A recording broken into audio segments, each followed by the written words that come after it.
Good afternoon, everyone. The topic today is what's your code of ethics? So, just to begin with, as Lula said, I wear various hats at different times. So I am an individual, what am I? I'm a one-person enterprise, right? As a practicing translator. As I have been slowly growing my network, I'm becoming a small enterprise.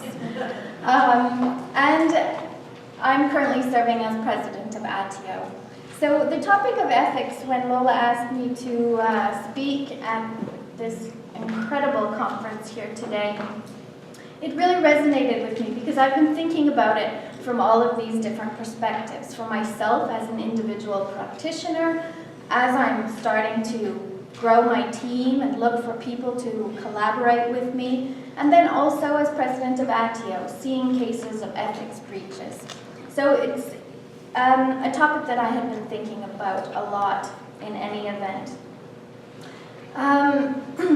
So what I'm hoping to do here today is have a conversation. It'll be a bit of a presentation, but I also want there to be discussion at each of the tables because it's something I think that we need to reflect on personally and individually and to look at different scenarios and different cases. So it won't just be me standing up here talking to you about it. There we go. So first of all, if we're going to talk about a code of ethics, what is a code of ethics? What does it mean to you? Ideas? Thoughts? What is a code of ethics? Your belief system when it comes to, I guess, work or in general. Great. Belief system, yeah. Other ideas? Yes, Carl. It's related to liability as well, in case of anything happens. Definitely related to liability if anything happens. It's your integrity. Standards? Moral standards that you abide by? Moral standards, yeah. That's another good way to put it. Your integrity. Integrity. There you go. Your belief system, your integrity. Exactly. So there's a lot of different definitions that we can give to what is a code of ethics. This is sort of just a compilation of different ones, but I think it works for our purposes. A code of ethics is a set of rules that guides members or employees or practitioners or whatever you want to put in there in terms of what is considered acceptable behavior. So that's the premise on which we'll be working here today. What is considered acceptable behavior? So, which comes back to our moral code, our ethics. Acceptable in terms of what we take responsibility for or could be liable for, our morality, etc. So if that's what a code of ethics is, who creates these codes? Where do codes of ethics come from? From the stakeholders. Can you be a little more specific? All the people involved in this profession, the service providers, the practitioners, and also the person, the use. Okay, so all stakeholders, potentially the practitioner, the service provider, the clients, the users. I thought I saw a hand at the back there. Was there? I was just going to say the same thing, body of professionals.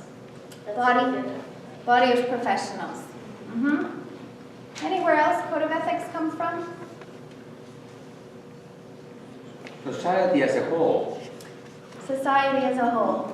And it's very vague because there's many different bodies in society and some contradict to each other. So it's not a simple way of solving it. That's right. That's right. I would agree. It's not that simple. It comes from society as a whole.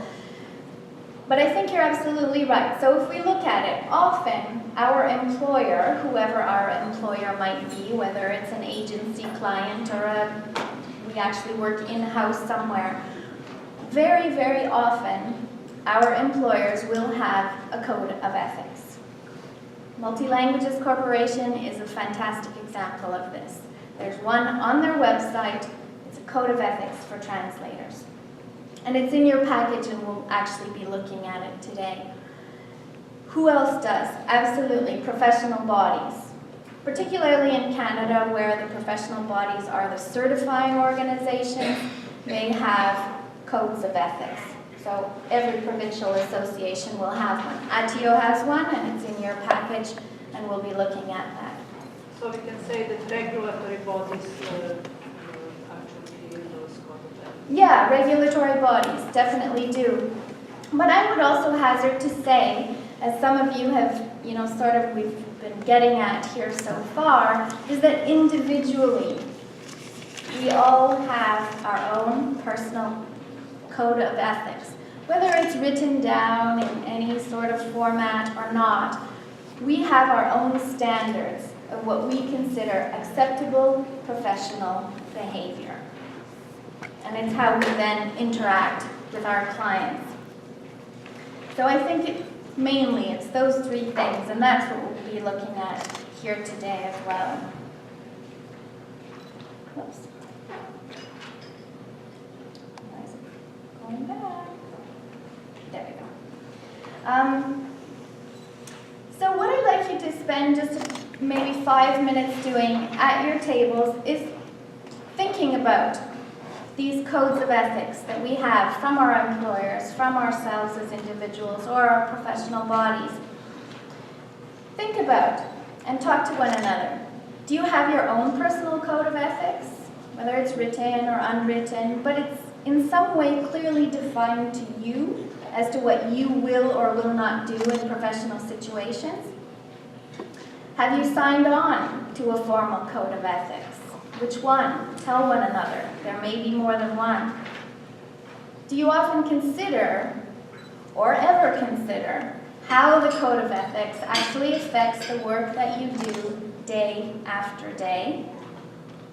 And do you ever actually then look at that code of ethics? Do you ever review it as time goes on after you sign on to it? And when and why? So just at your tables, 5 minutes, talk to one another, and then we'll share some of what you think about those. I would say the session usually people don't like it. Well, we have all of confidentiality, so that we have actually to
professional because it's a really simplified I know that he has to provide by the However, if I'm working with a person who don't simplify by exactly. Because we're signing in on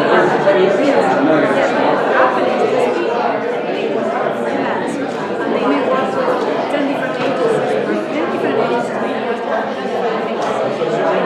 So I think that this should be something standardized. So that it's no matter what. We have hours, which is very much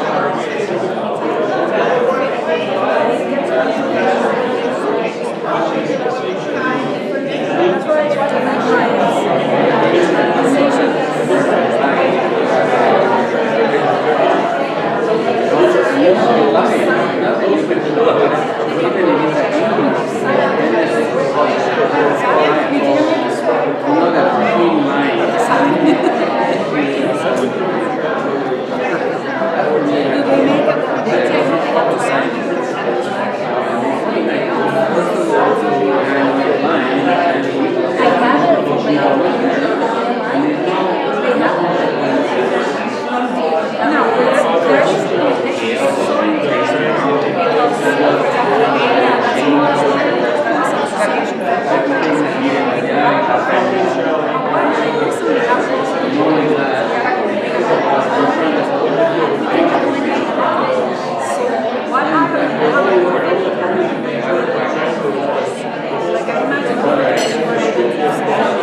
personal code of ethics? Primarily everybody. I'm not surprised to see that. How many people have signed on to a formal code of ethics? Actually signed a document? Wow, okay, approximately half. Fantastic. That's good. Which ones? Anyone care to share which ones? ATIO? Multi-languages. ICFC. ICLC? ICFC. Okay, I see, oh, okay, yes, yes, ICCRC, sorry, I missed one. ICCRC. ICCRC, yes. Any others? I've signed some with particular institutional clients and also the International Association of Complex Interpreters. Okay, yes, yes. Actually, I have from a business perspective, the Healthcare Interpretation Network, which actually some interpreters do as well, and ALIAS. Yes, okay, HIN and ALIA as well. Yeah, so again, it's a lot of, like you said, these regulatory bodies, the professional bodies, and employers. And I think it's really great when employers have these code of ethics so that we as individual practitioners have an understanding of what they consider acceptable or not acceptable behavior. So for those of you that have actually physically signed on to a code, do you ever really think about it? Oh yes, all the time actually. No, seriously. In my profession, whatever I do, I always have that something what is on the back of my mind, what regulates my profession, my behavior, and everything else. Yeah, okay, all right. No. Anybody else? No, I didn't ever think about it because already melted into each and every step in doing the work. It's already synchronized. Okay, so you don't actually think about it, it's just part of the way that you operate. That's part of the way already, Okay. yes. I think that's very true for many of us. I think that I can honestly say that for myself, that's honestly the way that it has been for me for a very long time. It coincided very much with the way I naturally work, so I didn't really think about it very often. It just was, like you say, part and parcel of the Sorry, way I have to I correct operate. myself. I didn't mean that it's not part of me. No, no. But also when you are in the situation, when you actually have a conflicting situation, Yes. then you recall that because that stays always in my mind, and that is how I regulate my behavior and everything. Yeah. But not every day. And No, no, every no. single- Yeah, Yeah. I wasn't precise. No, but that's okay, because you know what? And we'll talk about those murky situations and when we do have to think about it.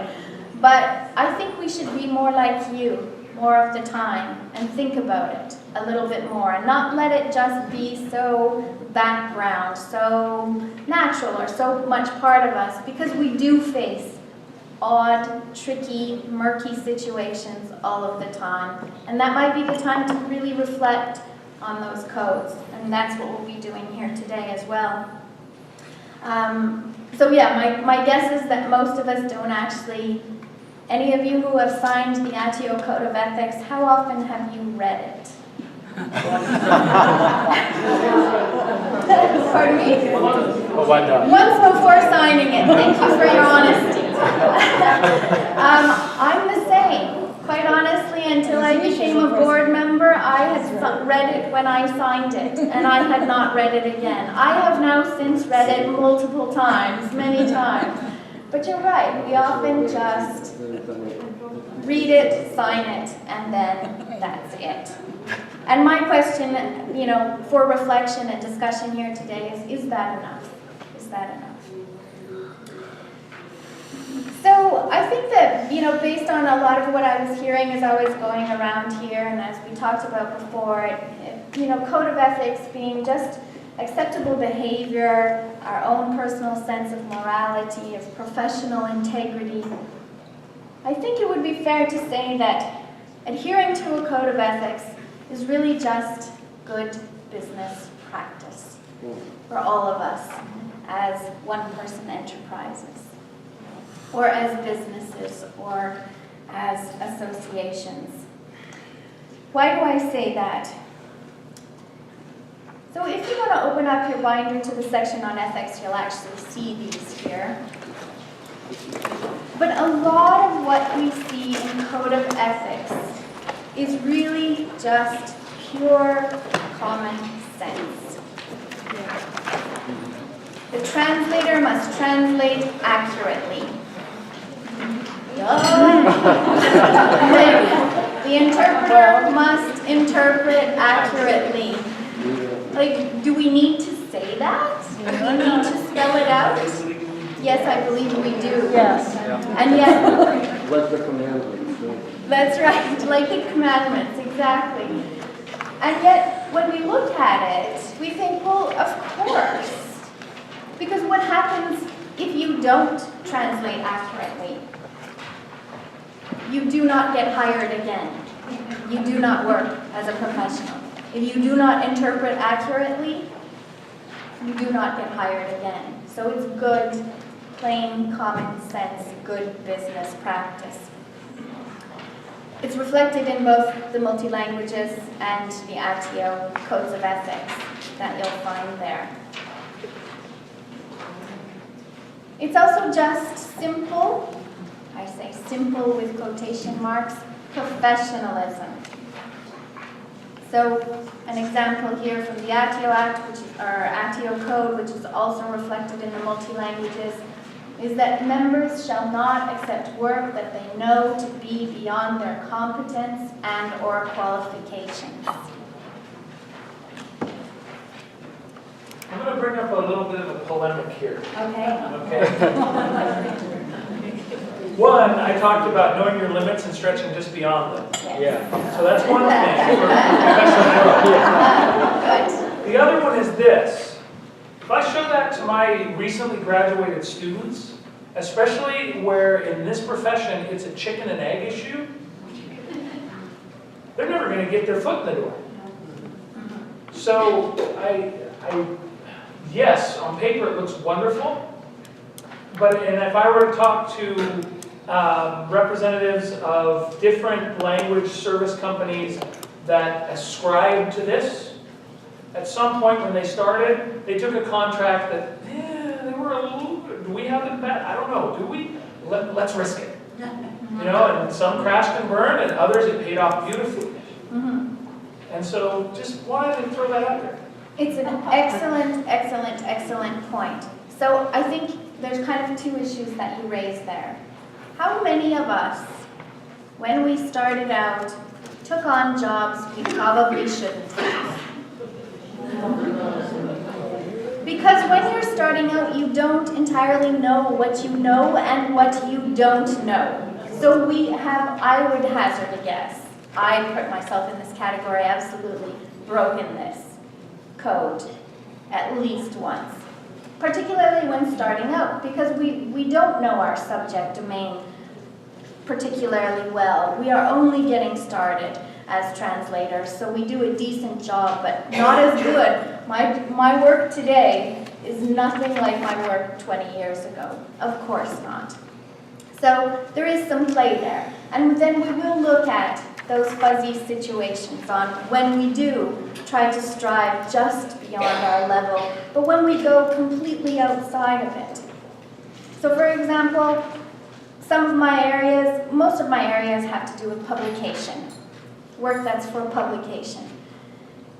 Somebody gives me a medical text, I won't touch it with a 10-foot pole because I have no idea what I'm doing in that domain. So we can make cases that are very clear-cut in this regard. We know probably most often what our areas are and what they are not. Many times that decision is not done by you. It's done by the circumstances and by the client and by many other things that not doing anything is worse than doing a half-assed thing. So, you know, it is still a questionable issue in many other ways. Yes, and I think that, am I right that you're talking mostly about interpreting situations or translation? Yes, because that is there, it's instant, and and the decision is still not made by you. Yes. It's done by the client, the urgency of what is happening, and that everybody agrees that yes, it's going to be the best it can be, but go ahead. Yeah, and again, you know, there are clear differences in this as in many other aspects between translation and interpretation. You know, a client comes to me with a job and I can see it and I can look at it and I can read it and I can say, nope, that's beyond me. But yes, in a particular situation in which you are faced and unbeknownst to you, something happens that wasn't planned for in an interpreting situation, of course, this gets fuzzier. But big picture, it's pretty clear that when possible, we should stick to what we know. Common sense, right? Like I say, quite often the ethics are really very clear. If you look at the ethics that you have in front of you from Multi-Languages and from ATIO, and you read them, you will probably just find that you think, yep, of course, yeah, okay, of course, I think that.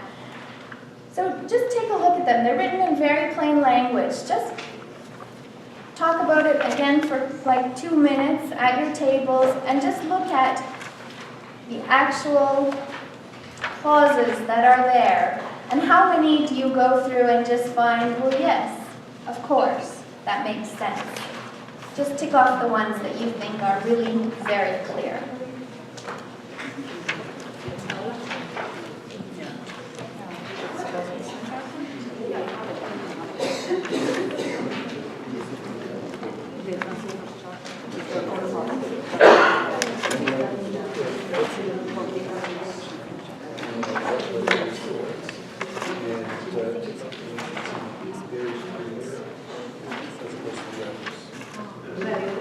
But it's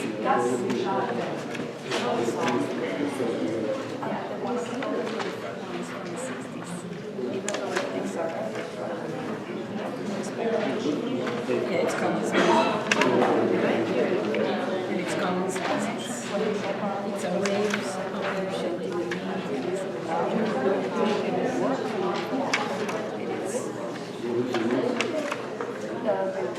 basically he represented to say but it is difficult to differences. Fake Marcel. No, fake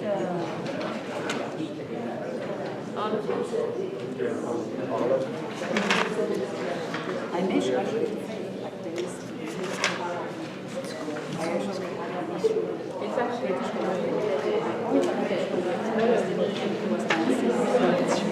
it's true. It was not.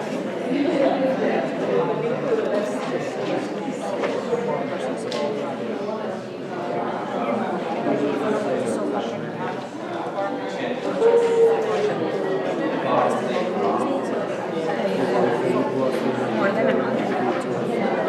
Oh, you know. But in this case, minimum is 15. To be like an average of 15.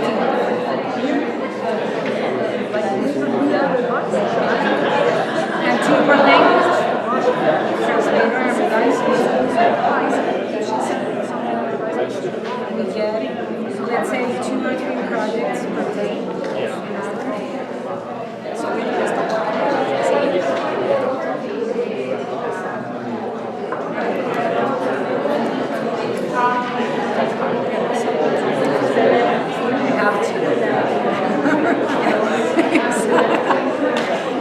unless it's a rush. I was measuring the decline. One big actually is to say the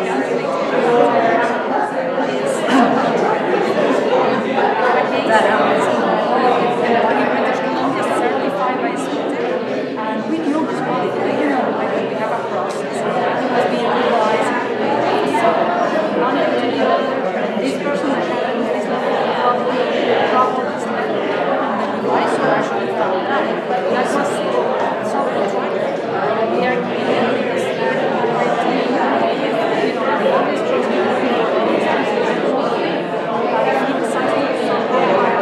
I don't trust you. Exactly.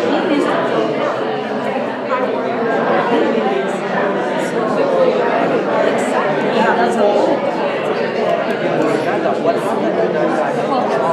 Well, actually, he was not the one because actually, and that's when revision, and that's when revision comes in because we were revising the revision needed the quality, and we were trusting the chapters.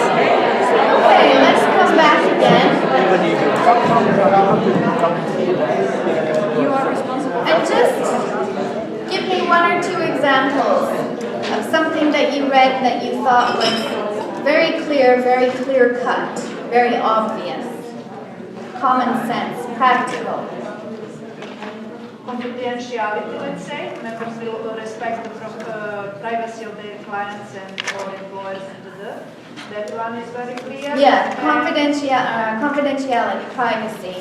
Yeah. Your client's information is confidential. And Seems also- quite obvious, right? Yes, so in quality of service, members must provide the highest quality of service in all aspects of their professional practice.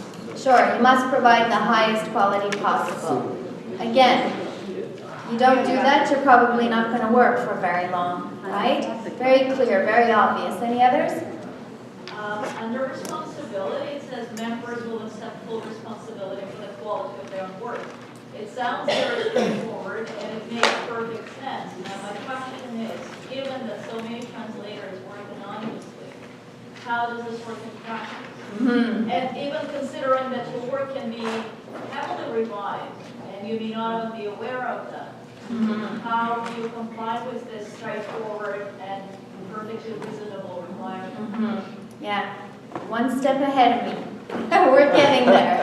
But yes, you're exactly right. You read it and you think, you know, members must take responsibility for their work. Well, of course we must. It's our work. What else are we going to do? Of course. One item related directly to that we were just chatting is very qualified translators subcontracting their work to somebody else and not being finally responsible. We had a case actually, certified translator in British Columbia, we stopped working with a person because all of a sudden the type that basically we noticed because we were revising that it was a drop of quality from one day to the other. So this person was subcontracting, not let us know in advance and not being responsible for the final work. Right, which is another. And what I did clause immediately in go to both of CFIC those. and go to ATIO and actually report. We only the have one situation. short little phrase about that. It's one little thing here. You can read. Item 232. Shall I read it? Yep.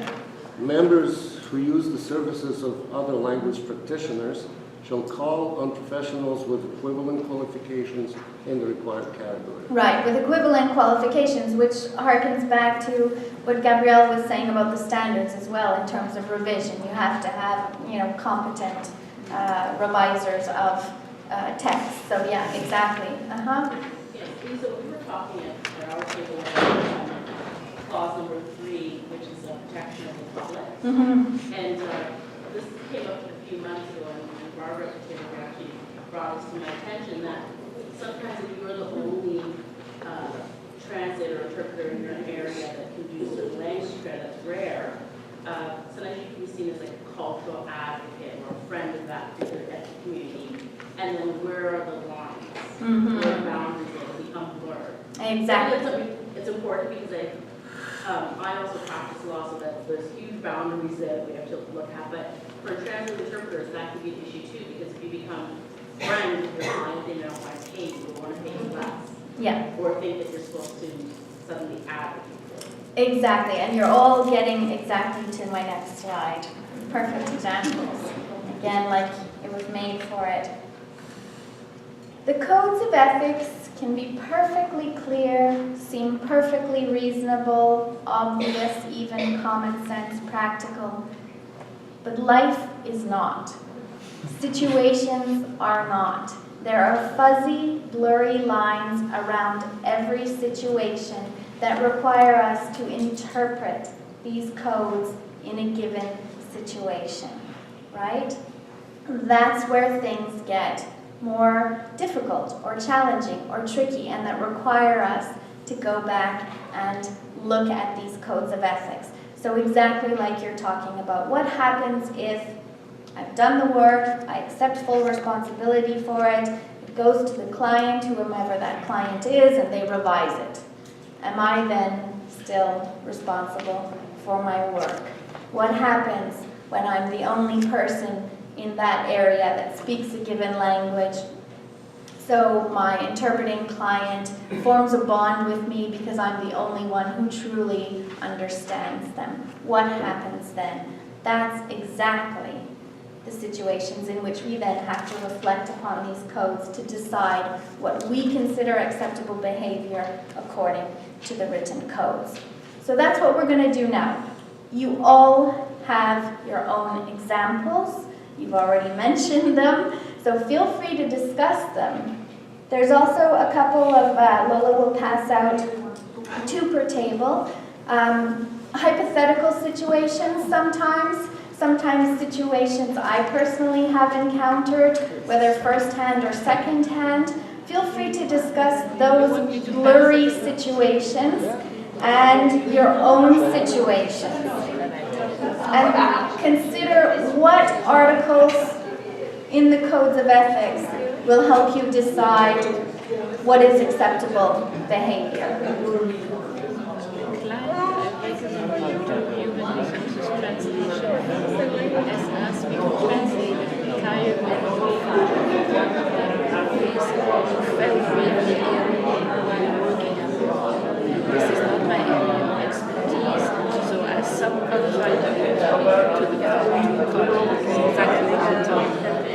The other one is I just joined ATO.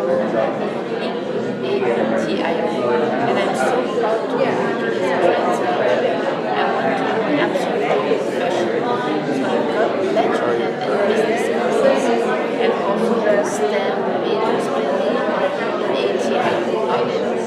I print and stamp every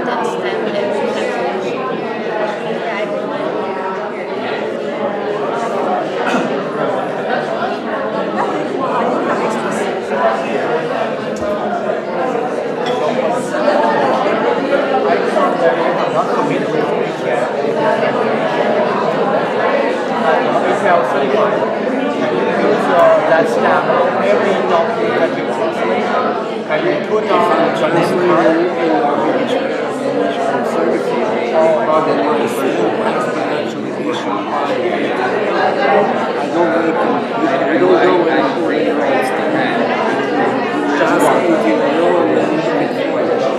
Well, Yuri was a member of the ATO for 10 years.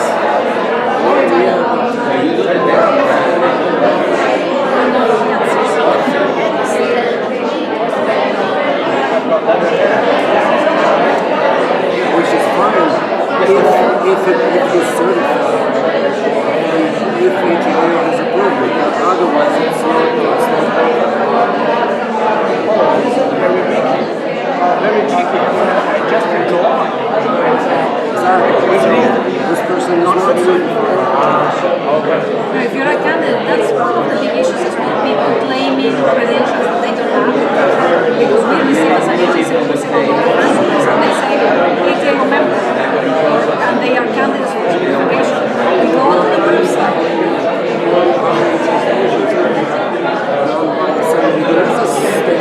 It said certified translator, but she does not tell the people that she's certified to translate from English into Russian. She does Russian into English, puts the stamp on it, and assumes that we will get paid, but it's not. I have to deal with that a lot.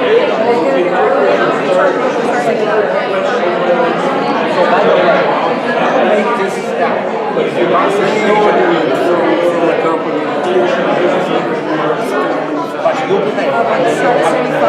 Yeah, you pay with You have a unique number that identifies you as a certified. The other interesting issue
especially that they live basically mainly off the station, that they have been doing that meditation for 20 years. And only 4,000, part of that is the attitude of the rest, right? And that's a big, big challenge for Canada because how can you have the majority of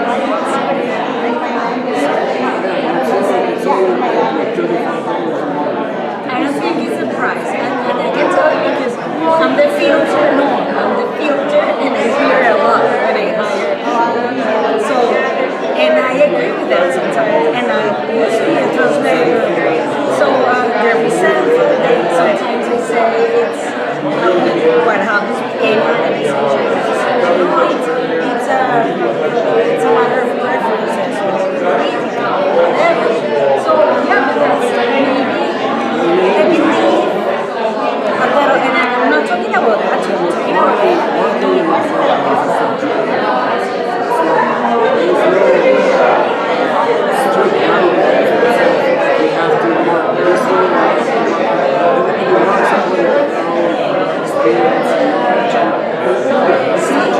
so subjective. And it shouldn't be like this. It shouldn't be like that. You know what? I took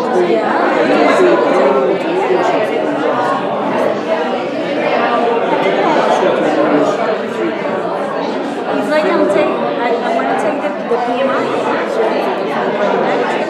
And I learned so many things about people failing and how hard it is and everything else. That even though you have a knowledge, it's like you like sometimes I feel it's about the money. They want you to exam how many times you fall.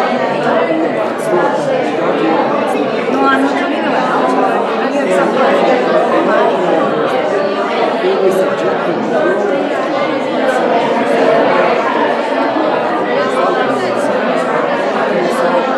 so basically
situation that you might have discussed where it is, the lines are blurrier and you're not sure what the proper acceptable behavior might have been? Anyone? Yeah, we have one. Yeah. Mm-hmm. It says here, I combine technology from all my clients into one database. That way I can serve them all better. Mm-hmm. We're not sure. That's what I'm saying. None of these are, they're not necessarily clear cut, but what were your thoughts when you were discussing that? About combining, in case you didn't hear it, the situation is I combine all terminology from all my clients into one database so that, it will help me with all of my clients. What were your thoughts when you were discussing that? Like, I can understand how that could be a breach of any ethical conduct because it's like having a dictionary. Mm-hmm. We should all have it if we're trying to do it. Mm-hmm. Yeah. One side of the story is it just helps you in your work. It's there. It improves things for your clients. But sorry, in this table, I don't agree with that. Uh-huh. Sometimes the companies have very specific glossaries that is their property. So that cannot be shared with anybody else because, But you are managing it. You have access to it, so you can keep it in your database. It's when you share, that is when it becomes a problem.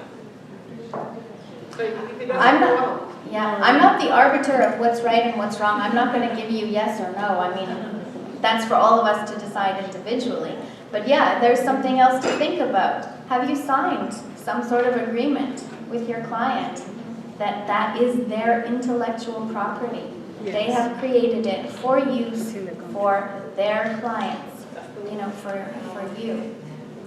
Potentially, yeah, Joan? Well, there are a couple of databases. One is a database that is proprietary, which belongs to your client, and which is clear that it belongs to your client. And the other one is the one that you create yourself, based on your client's work that has nothing to do with your client's database, but it's your database. And a lot of times you will use a word for a particular client on a particular project that is a general term, and that is applicable to anybody under any circumstances. So that's the kind of database. I mean, I have a database like that with tabs for every one of my clients that I work for. Mm-hmm. And that's, it's just useful for managing it, to keep it all together. And, and it's useful if you do work for that client, so you can use the word you know that they recognize. But I don't think there's anything wrong with using one of the words that you've researched for their job for another client if it's a similar description. Mm-hmm. So again, that fuzzy line between was it given to you or is it just a database that you created from your work with them? Did you have a point? I was just going to say the problem would arise if the client then turned around and actually asked for that the updated term base, and then you were in a situation where you had the term base integrated with, term base for all your clients, and you're going to say, well, you're going to have to extract that term base for just that client, so that would be a rather messy operation. But of course, if the client hasn't specified beforehand that they expect you to maintain an individual term base, I suppose that you're not really under any obligation. Yeah, but a lot of agencies, a lot of them do specify that. That's right, and that's the whole other output end of it. You create it, or combine it with your other ones, or in some way manipulate it, and then your client wants the updated one. Well, then you're potentially sharing other clients' information with them. No, that doesn't happen because if you use Excel, you have a separate tab for a separate client. What if you use a translation tool? And you use one database. Yeah. So again, the point is it's not so clear cut. It depends on many factors, primarily what your agreement with your client was. I was just going to add, because I think it might be interesting for folks here. Last year I was able to, via one of the industry conferences where some of the large corporate entities that consume a lot of translation work, and this issue came up specifically, and the basic direction seems that with the advent of cloud computing, they are moving everything back within their firewall, and you will see clients that will say, you may not work on your own tools. You will use our tools, you will log in, you will work behind our firewall, and all of the content will remain on our servers and will belong to us. Yeah, and many of the computer-assisted translation tools, the CAT tools, the translation environment tools are going in that direction as well. Yeah. Yeah. So again, I'm not here to say this is right or this is wrong. I'm saying we have to look at these situations in light of many factors, turning back to our code of ethics to say, okay, how are they going to guide me? What are they going to advise me to do when I am uncertain? Because not everything is clear. I have actually a question after I say a few things about what we discussed here in regard to those the two case scenarios. Namely, we both dismissed the scenarios because that was out of the question for us. It was a clear cut that we, let's say, cannot interject our own personal beliefs or political opinions or something like that, or cannot hate the person if someone is cruel to animals, to animals, and then you say, oh, what an awful man, I cannot interpret for him. So we both dismissed that and we said, no, we have to be impartial, we have to obey our code of ethics, and if we are not impartial, how could we stay in our profession? However, I need to ask you a question, because a number of times I had a discussion with my colleagues, and I heard that some of them say, oh, I'm not that open-minded. If something goes against my religious beliefs, I really cannot interpret that. Then I would say, let's say I was interpreting for either a patient or for a refugee claimant, and let's say I'm from one part of my ex-country, and that person is from opposite part of the country, and they were in war, so during the war, as in each war crimes were committed and genocide and this and that, so this person would put a lot of blame on opposite side from which I came, actually. And I was an interpreter, and I interpreted all those things without having an impression that goes against me. But truly speaking, if anyone else was on my place, from my own country, they would freak out, freak out. How could you say that we were genocidal nation or this and that, So how do you, what is your opinion on it? I know that the interpreter has right to decline and say, no, that goes, I cannot do it, and I don't want to do it. But I want to hear your professional opinion about that, and which is some kind in, how can I say, in accordance to the code of ethics. Yeah, I mean, again, I think you've kind of distilled the point that if you are truly able to remain impartial, then you're not breaking any code because you are truly impartial. If you have any doubt, however, about your ability to remain impartial, or if your voice is going to betray you, or your body language is going to betray you, or anything else, then perhaps that is the time to step back and say, okay, again, you have to look at the whole situation. What does this mean? Here I am, I'm at the courthouse. I've been hired by Lola to do this job, and now it's going to start in 5 minutes, and what I have to call her, and she's got to get another interpreter, and maybe that's worse, because, then I'm not standing up to my agreement with my client. The situation will depend, of course, on a million factors. But if you can truly remain impartial, then no, you're not breaking any code, because you're not betraying. Martin, and then we'll move on quickly. Sorry, so I was just going to mention, though, that I think even if you felt yourself you could remain impartial, there could, like in the situation you were describing, and the Code of Ethics, the point on this conflict of interest says that if your professional independence could be questioned, so even if you feel you could be impartial, you have to consider the fact there's a danger that the client might think you're not. Exactly, and that again depends on the situation. Where are you? If it's in court and it could then be called into question for one side or the other, then you have to take all of that into consideration. And again, we could examine each of these sort of ad nauseum, because the lines are not always terribly clear-cut. You've got to look at so many factors, but again, my point essentially is that you have to look at them, you have to reflect on it, you have to refer back to your code of ethics and interpret them in that given situation. So we're running out of time here, so I'll just quickly finish up here and then I'll get to any final questions that you have. I think we can all agree that not adhering to a code of ethics, whether it's your own personal code or whatever code you have actually signed on to, it hurts us as individuals, as individual professionals, right? We break these, our clients aren't going to be happy, and we won't be working professionals. But I think the other thing we have to remember is that it hurts our profession. It hurts all of us. When one of us breaks a code of ethics, it hurts all of us. Because, again, that is an impression that is being left with the client, with the employer, with the whomever.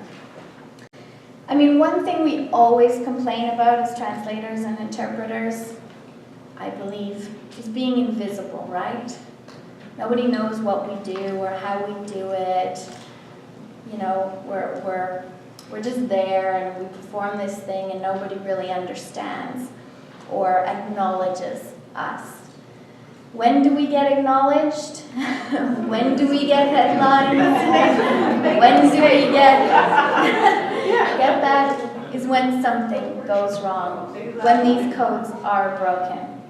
We get the big splash headlines, right?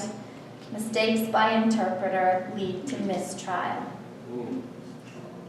It's these things that we do as individuals that will affect, you know, the bigger picture, the larger group, the industry as a whole. And that's why, in part, these codes are so important, because it's not just about us as individuals. It's about the companies we work for, it's about the clients we work for, it's about our associations and the profession as a whole. I said this is potentially wrong. I think it's not up to us to raise the bar. I think those code of ethics are our bar. And it's up to us to be at that level, to adhere to the codes, if we're going to feel good about our own work, our own personal sense of ethics and acceptable behavior, and for our clients as well. So my question to you is just to go home and ponder as you do your day-to-day work is, how will you personally, including myself, I include myself in this, how will we implement, review, stay current with our codes of ethics so that we represent not only ourselves well, but our profession well? So that's all. Thank you.